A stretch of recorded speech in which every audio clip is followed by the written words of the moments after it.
Alright everybody, so I got sent this video by my editor who told me that there was a recent interview with someone that both me and my editor know, because like multiple of iilluminautii's ex-employees slash friends that she abused, I know them, as does Cherry, and apparently they, one of them appeared in a recent exclusive interview about 3 days ago on this channel, Vangelina Scov? I've never watched her channel before. She seems pretty cool. I've never heard of her. And I've not seen this interview, I've not watched it at all, but I've been told that I should check it out because I did do a fair amount of coverage of the Illuminati thing. And for those of you guys who wonder why I find it relevant, the main reason, well, alright, there's bias, you know, I happen to respect and like the people who are kind of fucked over and victimized by this entire situation, and by the horrible, horrible bitch that is Illuminati.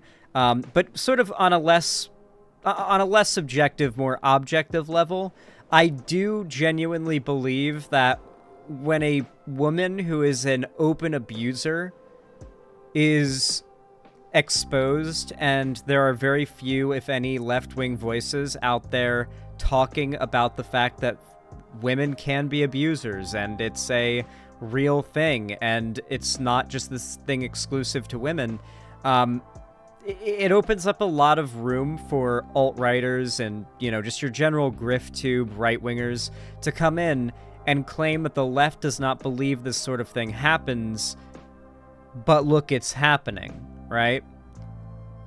I don't like when stuff like this goes down, even if there's not really any obvious left-wing bent to the situation, when people on the left kind of just ignore it, especially content creators and commentators, because then you're just basically giving that entire story complete free reign to the right. I don't like that. I'm not a big fan. Not that I think Vangelina Scov is like a right-wing or anything. I'm just talking about the broad topic of Illuminati. And so that's why I like talking about this. Also, I will admit, what she did to some of her victims, for lack of a better term, I don't like using that phrase to describe them, but, you know, I guess it's technically accurate.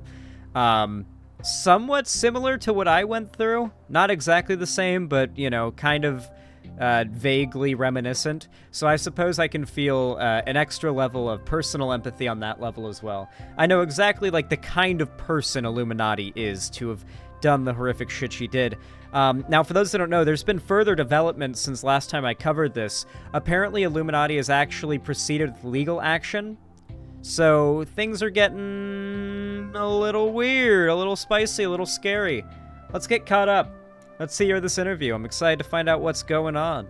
One of Illuminati's employees has spoken out about her, and they have given us some big insights into how she was behaving behind the scenes, as well as some insights into how she runs the Illuminati channel, and a lot of other things that some of which I personally found really shocking. Previously, we've heard from other people in the social media space. Remember guys, this video will be down below in the description of the video and pinned comments, so definitely go click on it to go watch the full thing. We're not going to be watching this full video on stream. I don't like watching full videos that I agree with on stream unless I'm, like, responding to them, like, bit by bit by bit by bit, like, as a takedown, or, like, it's about me or something. But yeah, watch the full video via the link in the description. About Illuminati. We briefly heard from Legal Eagle, another YouTuber who spoke out when Blair falsely accused him of stealing her editing style. We also heard from former members of Sad Milk, people like Wonderstruck, The Click, Oz Media. I feel like such irreparable damage to the ability to discuss this within certain spheres was done by this entire thing getting brought to the surface by the Legal Eagle drama. It was such a nothing burger overall. Like, don't get me wrong, she was awful, she was rude, she was, you know, trying to levy some relatively within the online space serious allegations of like content theft and plagiarism. But when talking about something that is as serious as what ended up happening later, it's unfortunate that you have to start the story, you have to start the lore with such a relatively mild thing. Like, okay, so basically she did this and that, and then got exposed for that, and then she admitted to that, and then you get to the actual thing that everyone's concerned about, which is her abusory behavior.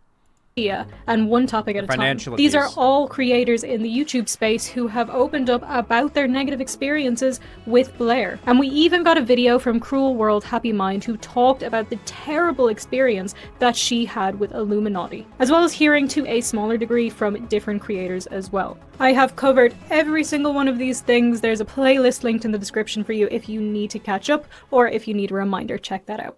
This, however, is the first time that an employee of the iilluminaughtii channel who is not Wonderstruck or Ozmedia or somebody involved in Sad Milk has spoken out about her. And I am here today to provide you with an exclusive interview with this employee. Now, for very obvious reasons, this employee has requested to remain anonymous. So for the purposes of this video, we are going to be... Okay, well, alright. If based on voice or inflection or something, I'm able to identify who this is, which I might, I'm not going to say. Because it's very obvious that I absolutely should not say if I'm able to tell who it is. So I'm going to keep it to myself. I won't even say if I'm able to recognize them, because that could be a giveaway. Referring to them as Sam throughout. Now, Sam had quite a bit to say about what it's like working for iilluminaughtii, as well as the way that she reacted to things while all of the controversy was going on. But let's start and get the good things out of the way first. Because of course Are women specifically named Blair just ontologically evil? Yes. I'm gonna ask you all. Have you ever met a good person named Lauren or Blair? It's not a thing. They don't exist. Lauren and Blair are names of evil. They are cursed. Lauren, yes. Blair, no. Who? I can think of no one. I can think of no good Laurens. I've never met a good Lauren. I know a trans woman named Lauren. She's transphobic. You just don't know about it yet. Also Heathers. Heathers are also bad. Yeah, that sounds like a bitch name. That definitely does sound like a bitch name for sure. I can see that. Yeah. I only know every Lauren I've ever... Well, actually, no, yeah, no. I've met one Lauren IRL, and from what I know, also falls into this category. It's just a very cursed name. It doesn't count when it's the last name. We're talking about first names here, okay? Heather is either a giga trans name or a giga turf name. What is up with trans women that... I don't want to get too off topic here, but I am going to just throw this out here. What is up with trans women that choose, like, ridiculously, like, boomer grandma names, like Muriel or whatever? Or what is it? What's, Thought Slime's name? Mildred? Oh, good God. Oh, good God. I had to ask them what it was actually like working for iilluminaughtii. Was she an okay boss? Were payments okay and on My name is Lauren. Okay, Mobeam, you're okay. You're one of the good ones. time and everything like that. Now, I did assume that at a minimum this was going to be the one thing that was okay, but you know, you gotta do your due diligence and ask. But thankfully, I was right. For sure, there wasn't anything abnormal about payment timing for me. It was all pretty standard. Unfortunately, though, that seems to be where the positives end. Working for her seemed relatively normal for a while, though this would change over time. She didn't have a lot of communication with much of the team, from the weekly meetings we attended that she wasn't involved in, to the discussions about each video that she very rarely, if ever, posted in. I've talked with her for not much longer than I've talked with you already, which, to be clear, at this stage, we had barely talked at all at this point. So this kind of positions her as a very distant boss who was just sort of head of a company rather than the content creator, which a lot of people assume to a degree. That is actually crazy. I talk to my editor more often than I talk to most of my family. All of my family. Yeah, no. I talk to my editor more than I talk to any of my family. Like, both for work stuff and because we're friends. Like, that's actually insane. I don't know how you're able to communicate the work necessary when that's how little you've spoken. Like, just a little back and forth in text. That's actually wild. I mean, hey, to be fair, the less interaction with this woman, the better, right? Like, iilluminaughtie's not the kind... The less you have to talk to, be known about by, or interact with iilluminaughtii, in any way, the better. You just want to be as far away from her thoughts as physically possible if you are dependent on her in any way. Was what was happening with Illuminati's channel, but I just personally find it kind of strange because I think YouTube is a space where you're not just getting entertainment. It's not just like watching a TV show, because part of what you're signing up for is the creator. In most cases, at least in the entertainment genre of YouTube, you don't subscribe to somebody unless you like. I had a spider crawl onto my hand. It was just a little jumping spider, and then I brushed it off because I wanted to get it on the table and maybe see if I could like show it to you guys, and it disappeared. It has vanished into the void. God damn it. I love jumping spiders. They're so cool. It's starting to get so cold out that like things want to get inside. Spider-Zan? Yeah, I'm going to get bitten and become Spider-Zan. No, jumping spiders don't really bite, and if they do, then it's like spider bite level nothing. I'm literally arachnophobic. I love spiders. There's a photo I have somewhere of my uncle's tarantula, about the size of the palm of my hand, just sitting on my forehead and my face like this, just legs sprawled out. She's just sitting on top of my face in the photo, and I'm like 11 years old. I got a big smile on my face because I knew that I could use that photo to freak people out. Tarantulas are cool. And when it's like right up on your face, you can see just straight at its mandibles and its fangs and its like eyes and its mouth.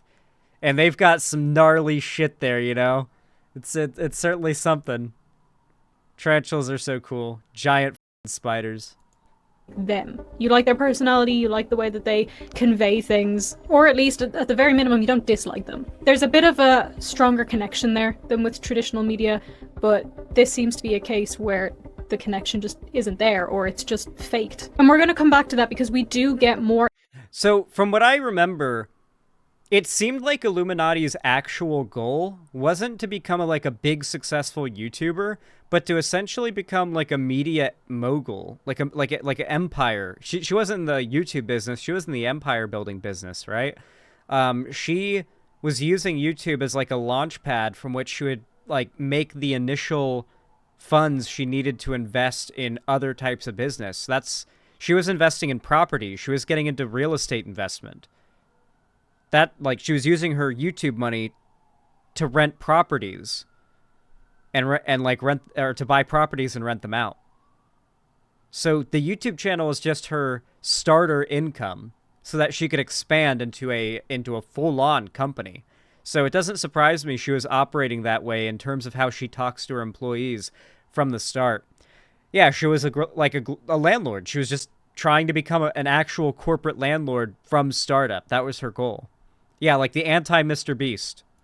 More information later on about how involved she actually is in the process. But during this conversation where Sam is talking about their experience with working for Illuminati, they said something that I was really perplexed by. One memory that stuck out to me was a terrible comment made by a team member during a call that did include Blair. Blair didn't make this comment, but months later when she made the Illuminati Exposed video, I found it hypocritical for her to claim comments Wonderstruck made were grounds for termination, yet let this comment slide. Before I move on with the rest of it though, I want to tell you about the sponsor of today's video.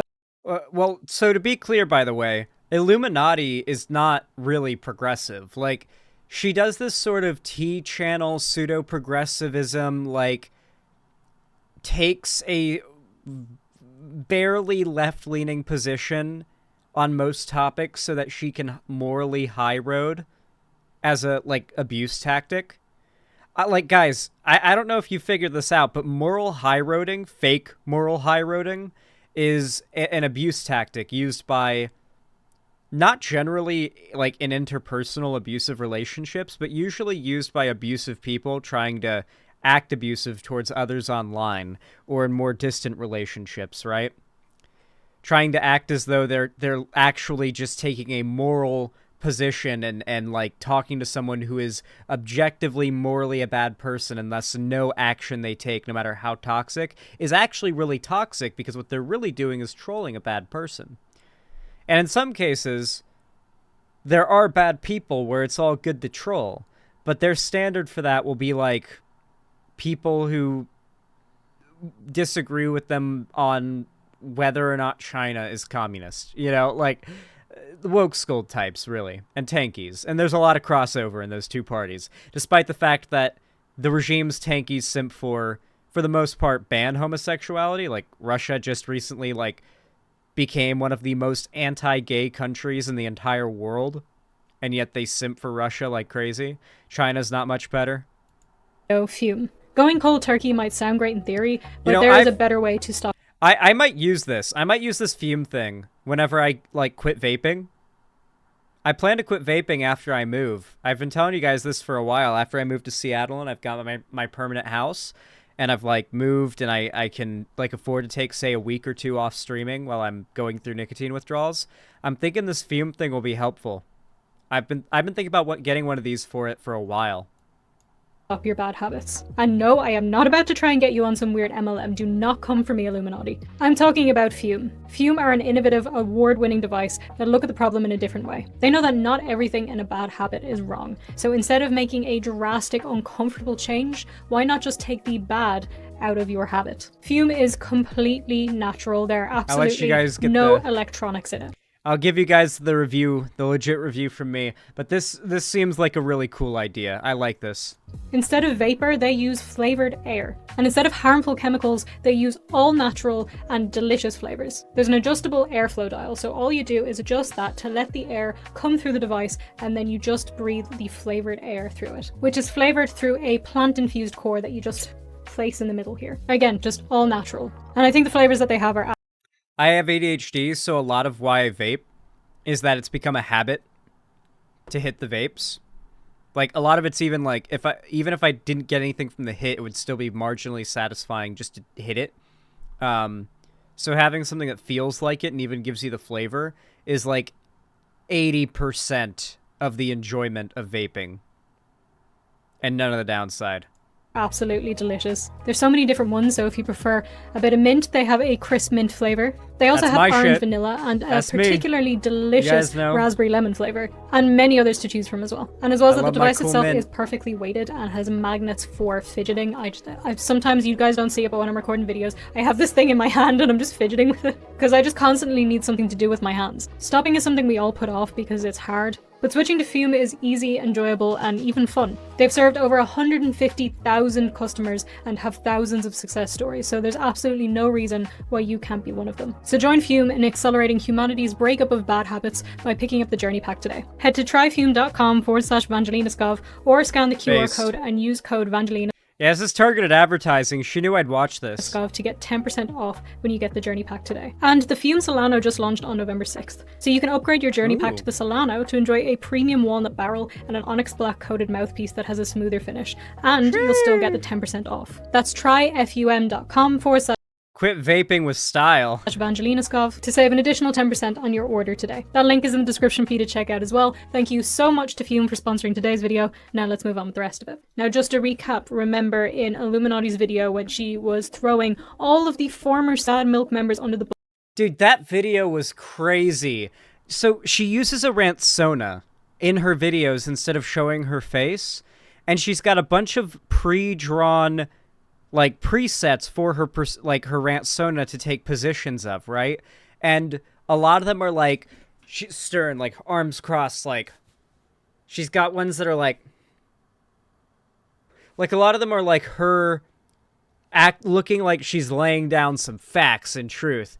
But in that video, she's got ones that are like her looking sorry. At the start of it, it's all like her Rantsona looking sorry and so like pensive and apologetic and sad and like almost even teary-eyed. I think there was even frames where there are straight up tears in the eyes of her Rantsona, unironically. And then as the vid goes on, she moves it from half fake apologizing to for like the legal eagle thing to doubling down on her abusive behavior towards her editors and employees. And she goes from having like the super sad apologetic Rantsonas in the beginning part of the video, and then starts slowly switching to the more assertive, angry looking Rantsonas as she turns it from what was supposed to be apology video into a attack video. So it's like 20% apology in quotes, by the way, big fucking quotes, and 80% hit piece video on her victims. What a wild video. Truly, truly, truly the work of a sociopath. But one of the people that she discussed in that was Wonderstruck. Wonderstruck had worked for Illuminaughtii. It's actually crazy to me that people in my chat don't know what a rant sona is, because they haven't.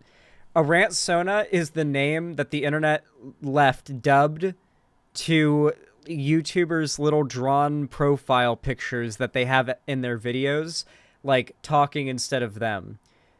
Usually it's called a rant sona. Yeah.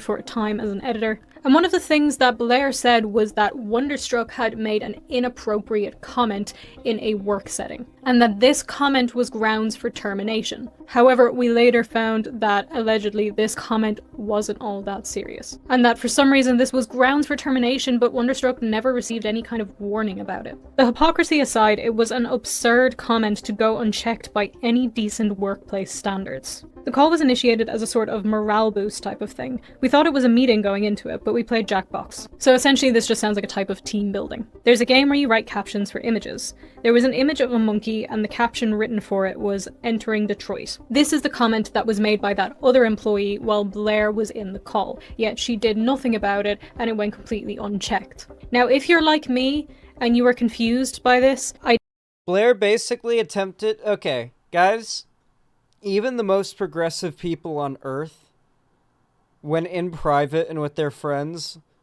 within the, realm of their own comfort, will say some of the worst shit ever to each other for the sake of comedy. Sometimes it is just funny to say something that's, ridiculously inappropriate for the sake of shock value. The difference is that the right, conservatives, bigots, do it publicly. Both as a dog whistle to people who agree with the values being expressed, but also as a way of trying to normalize those thoughts through humor, right? I think there's a really big difference between, for example, someone who's left-leaning and a feminist making a really misogynistic joke ironically in a private call with friends, and somebody doing the same thing on a podium in front of a shit ton of people, that look up to them, right? Because then you're going to be normalizing that kind of stuff to a lot of people who don't have the maturity and the understanding that you and your smaller insular group will have, right?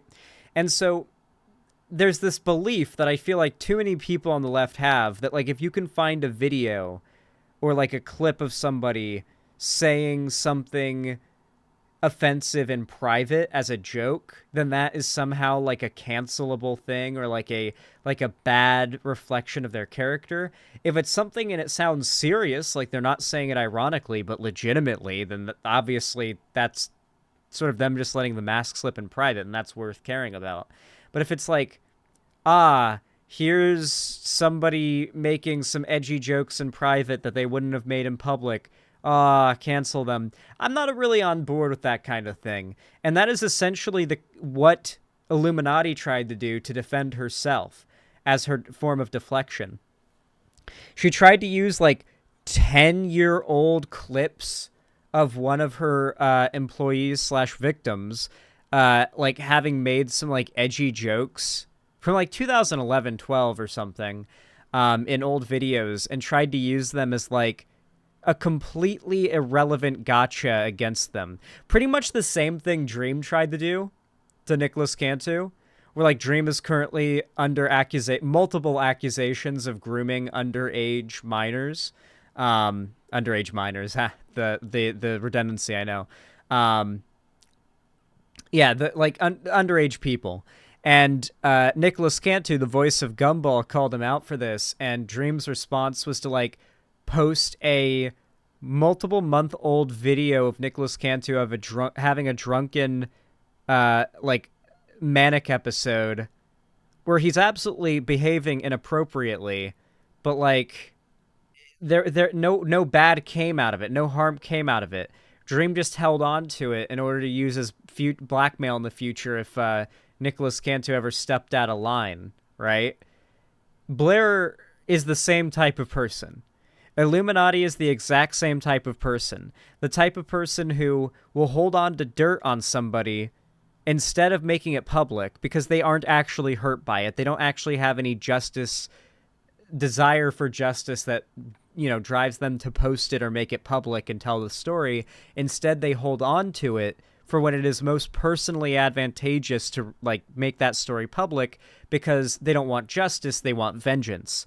And in cases like what Dream did, and in cases like what Illuminati did, it was so obvious. Even most of the left didn't fall for it. For one, Nicholas Canto is pansexual apparently, but most of the LGBT community online has completely forgiven the voice actor for Gumball for calling Dream the F slur. Most LGBT people's response to that immediately their gut reaction was based. My chat said based to that clip. There's a really it's relatively related. I'd say this is relatively related. This goes so fucking hard, dude. Right, but because you said that's what the mask is, I think you're a f***ing, all right? Right, but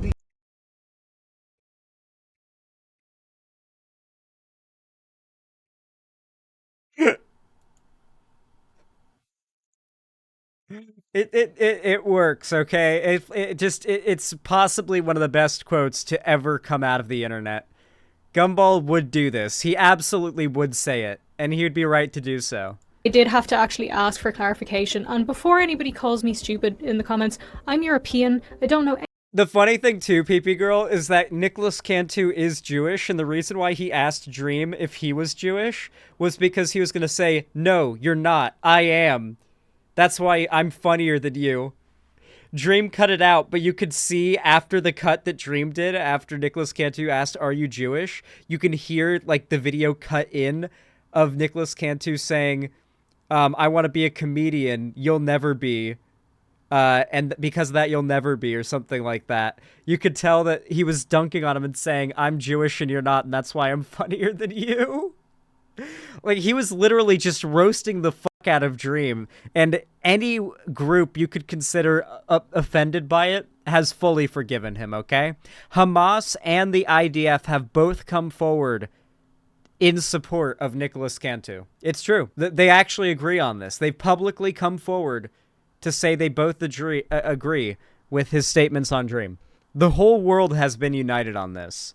Anything about Detroit, I had absolutely no idea what this was referencing when I spoke to Sam. So if you're in the same boat as me, here's your clarification. Detroit is a city with a majority black population, the intended punchline being just racism. So let me reiterate what happened.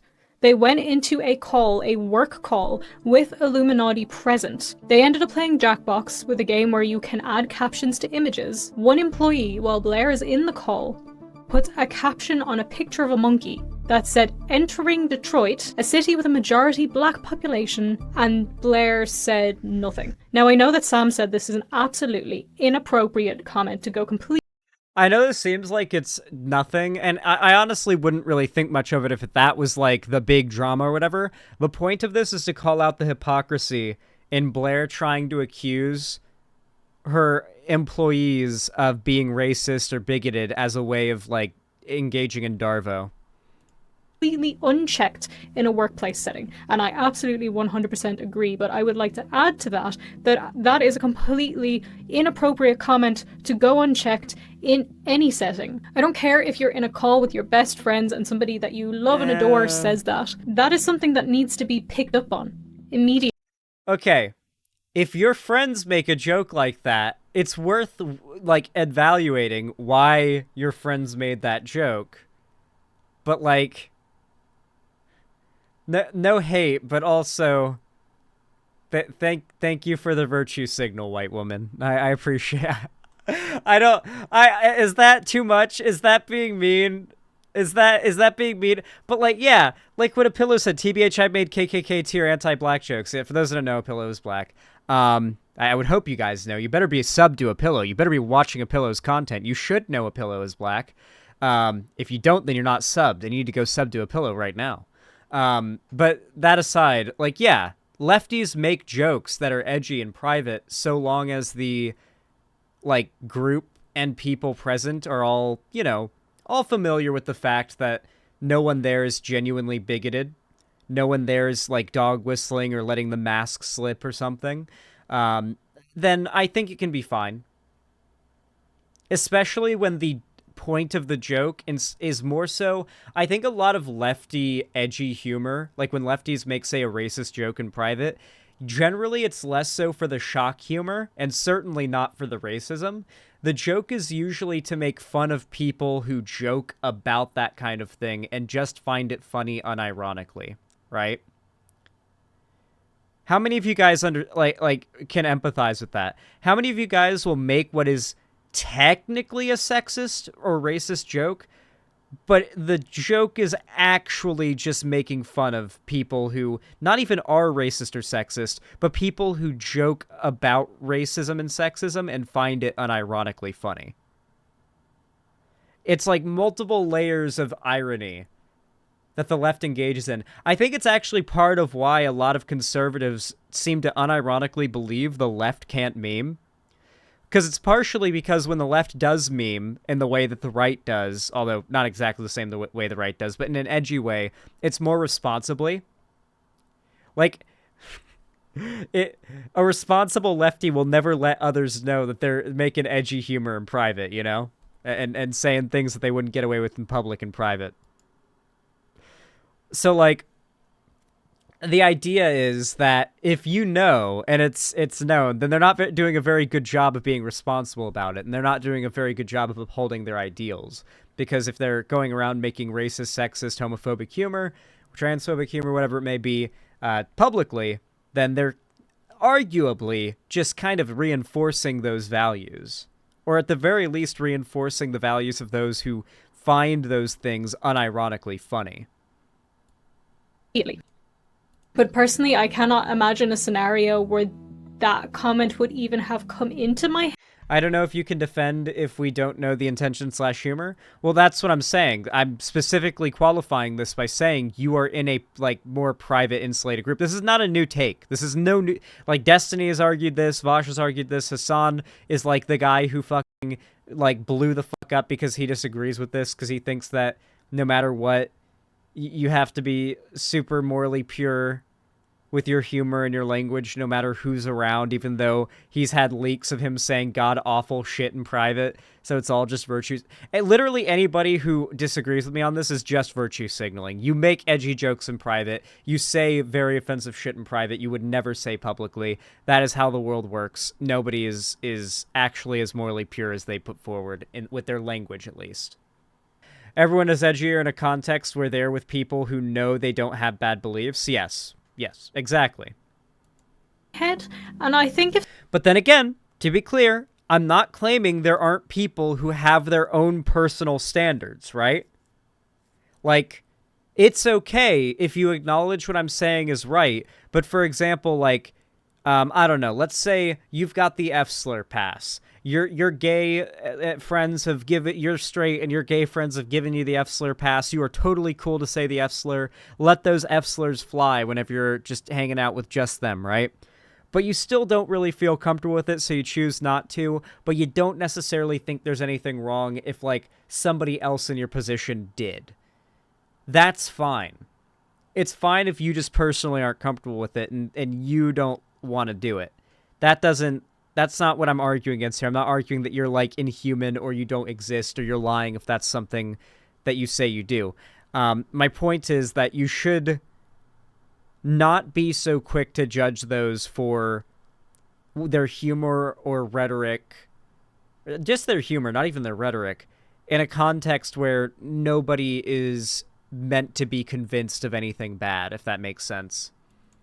If somebody made that comment in front no of one me, could. Workplace setting or not, actually it wouldn't be a workplace setting, I don't have any employees, but any setting, I'm at the very least going to say, why in God's name would you think that that's an okay thing to say? So yes, like Sam said, hypocrisy aside, this is awful. And then you just add the hypocrisy layer to it, where iilluminaughtii said that a comment... I think the hypocrisy is the thing that I would stick to as the primary I wouldn't be doing the virtue signaling about how awful the joke is. I would just kind of, explain the joke, why it's racist, why it's obviously racist, and most people can tell, and Illuminati would definitely be able to tell, and then point out the clear hypocrisy. I think that is the argument that is most likely to win over the vast majority of people.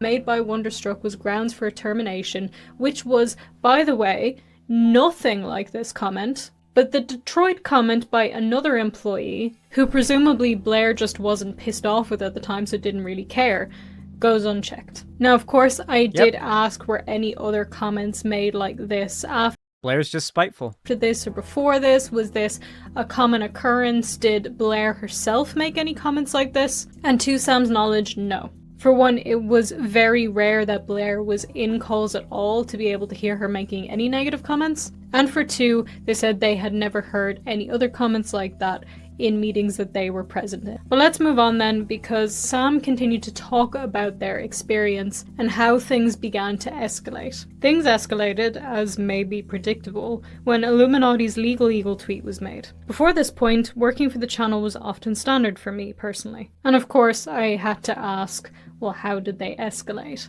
The Legal Eagle tweets were made, and it's a complete surprise to most of us. A weekly call comes round, and everyone's discussing the tweets that came out. The situation's downplayed by most, people just saying the Legal Eagle stuff was handled the wrong way, but not that they didn't copy us, which they obviously did not. People were defending Blair. I do find it very strange that Legal Eagle's team weren't saying that Legal Eagle hadn't copied Illuminaughtii and the Illuminaughtii channel. Because it was very, very clear, despite what Blair tried to say.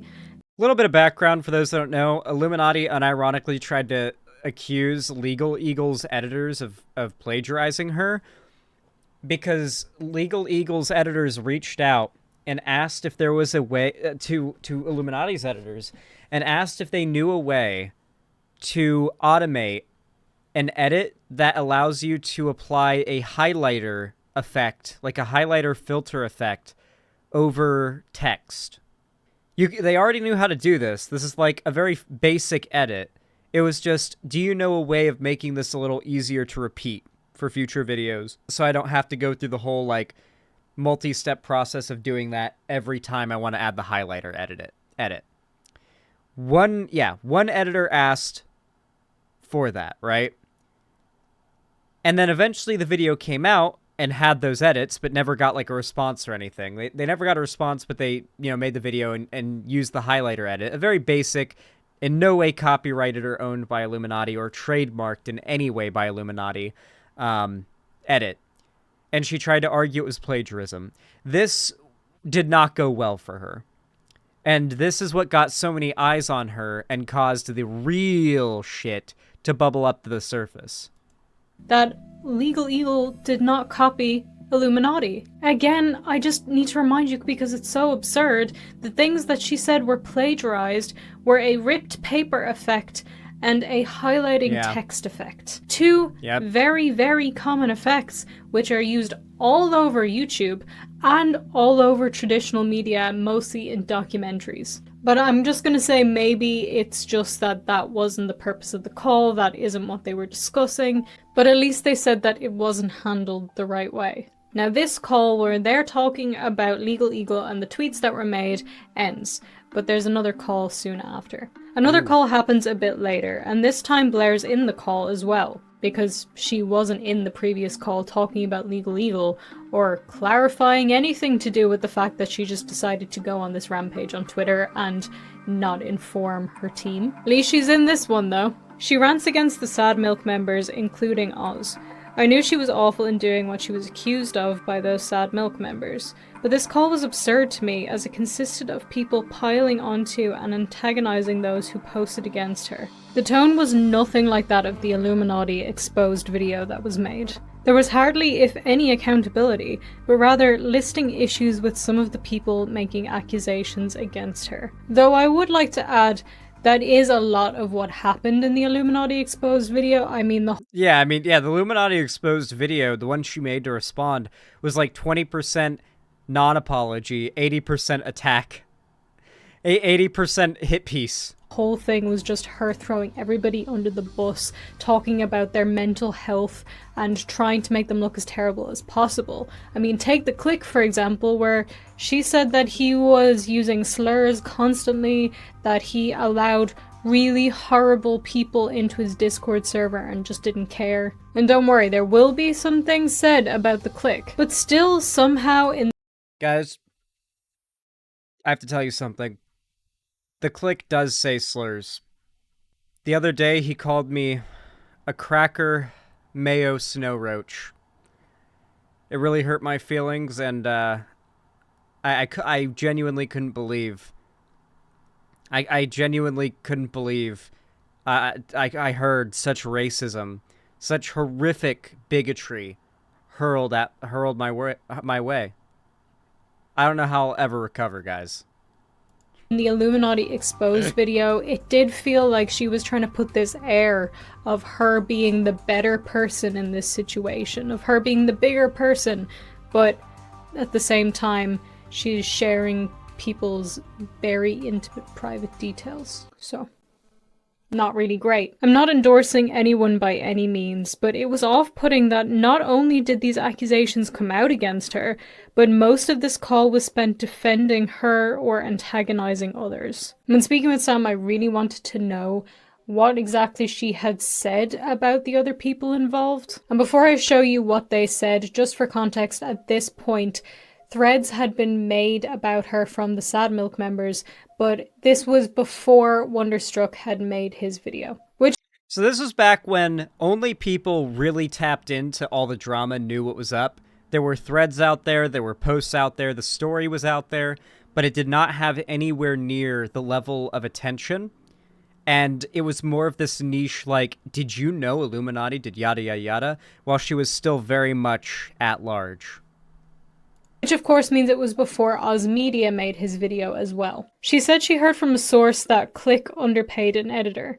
She mocked Oz for various things such as the PC they built for her blue screening. Something which again we discussed in our previous video about Illuminaughtii, where her Discord DMs were leaked and she had been discussing this blue screening PC and using it to frame Oz Media as sort of just a terrible person who didn't care and was gaslighting her staff. And I believe she brought up the contract they signed that'd have them owe her an absurd amount of money.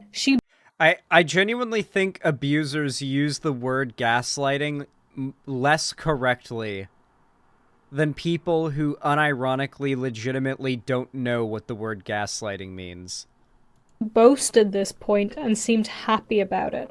I think this contract is mentioned in Oz's latest video about Blair. And yes, this was mentioned in Oz's video, and I have talked about this in previous videos. Again, links are in the description for everything. It is so much to go into in depth in this video, especially since a lot of people will already know what I'm talking about and I'll just be repeating myself. But Illuminaughtii had Oz Media sign a contract stating that he owed her a lot of money and that he would have to pay back quite— Good God, she's such an evil bitch. She's such an evil bitch.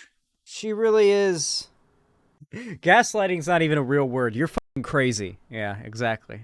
quite a lot monthly. And this was all done under very shady looking circumstances. Because not only was the number that he owed her much higher than is seemingly possible, she also went into this with a lawyer knowing that he couldn't afford legal representation, so he didn't have a lawyer. And the fact that she's bragging about this and seems boastful about this kind of makes me wonder if maybe my own little theory about this was correct. Fully personal opinion, and I don't even know if I said this in the previous video, but it always felt to me since this whole situation came out that she was hanging this over Oz Media's head to silence him. Or even worse still, because she wanted to take legal action against him. Allegedly, potentially, in my opinion. Because if you don't remember, she is threatening to foreclose on his home before Christmas. But she only— She's the landlord.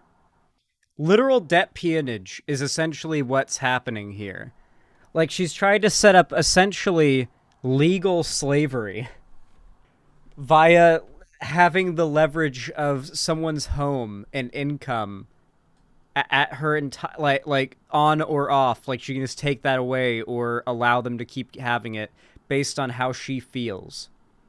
It's genuinely, she wants to be like a lord with a bunch of serfs. She threatened this after he came out against her, and she could have done this at any time prior. So I don't know, it's just the fact that she seems gleeful about having this power over somebody, about, you have acted wrongly, now I can lash out at you, I can take action against you. And to lend even more credence to the theory that she just wanted to take legal action against these people, she was absolutely going over some people she could threaten legal action with and describing ways she could do so. So she's bragging about the amount of money that Oz Media owes her, boasting about being able to take legal action against people, and describing the ways that she could do that. These to me do not seem like the actions or the words of a reasonable, level-headed person. She is a narcissistic control freak. That has been the least controversial and most obvious observation of this woman from the entire get-go of the situation.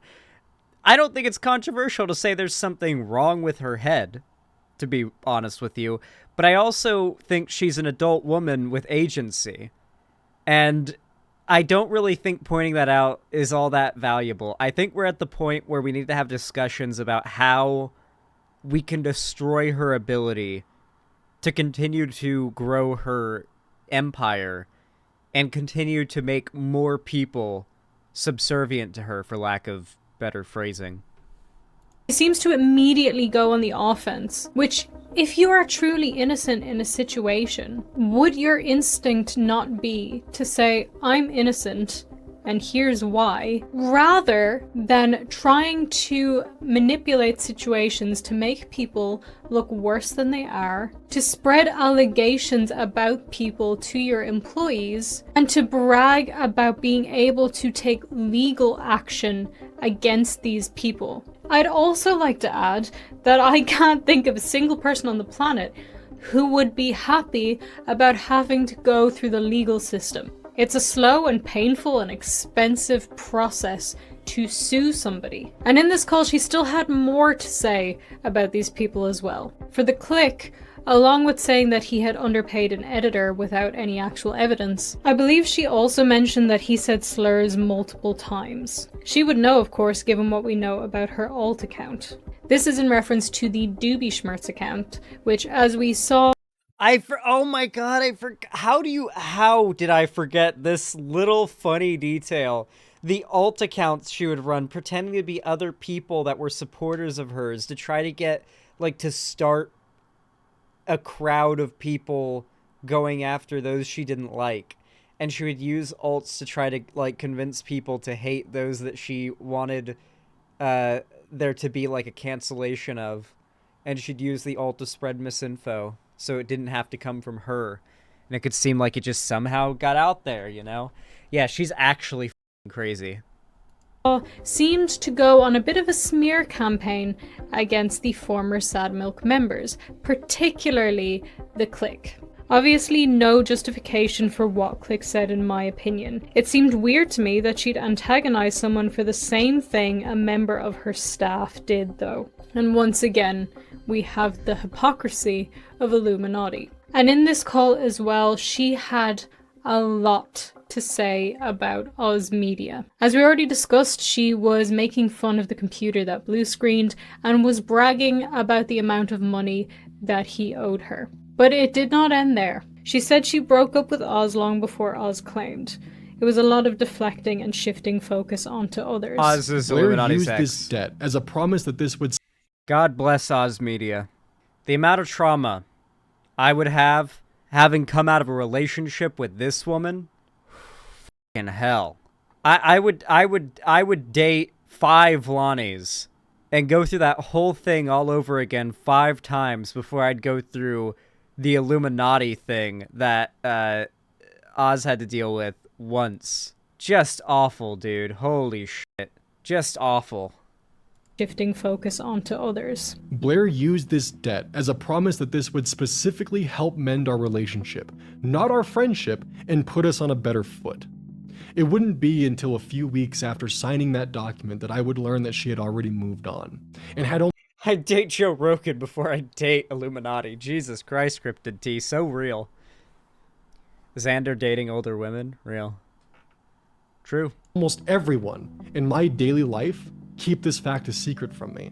And this is not the only thing that she said. She had a lot to say about their relationship and things that went on in it, and saying things that to me seem like she's trying to put down Oz Media, and as well saying some really, really inappropriate, intimate sort of stuff that you shouldn't really be saying in front of your employees in a work call. And again, remember, she said that there was an inappropriate comment made by Wonderstruck which was grounds for termination, but she's Blair and she can say whatever she wants. However, although Sam did give me a lot of information about what she said in this call about Oz Media and their relationship, we both agreed that it would be best to keep this portion of the interview out of the video, out of respect for Oz Media. It's bad enough that she said this in a work call, we don't need to reiterate it here.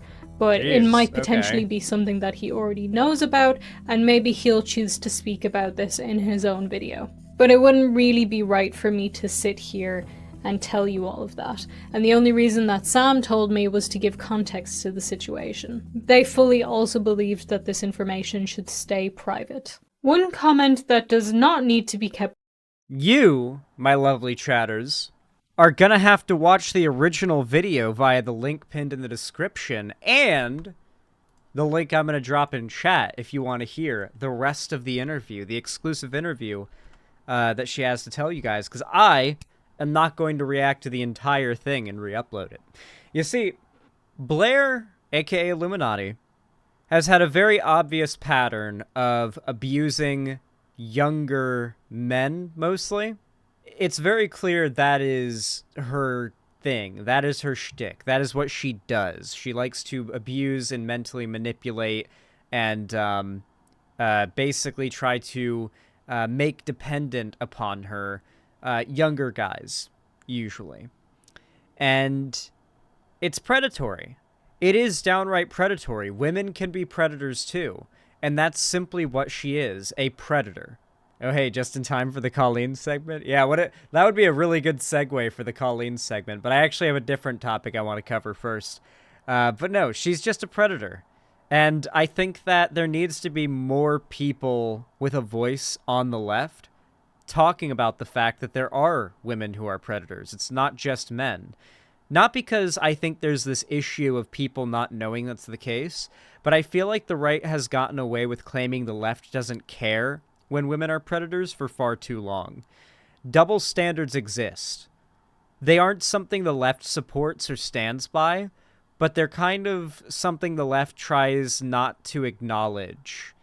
I feel like the double standards that actually negatively affect men are something the left tries to ignore because discussions about it are kind of a lot of left-leaning people's weak point. Don't make it your weak point. There's nothing about leftism or progressivism or feminism that says that you don't have to or can't stand up for men when they're abused by women who are predators. Don't think you have to fall into the Andrew Tate sphere in order to find people talking about this kind of thing. If you're somebody out there who's felt as though the left just is not willing to discuss these things when men are the victim and women are the predator.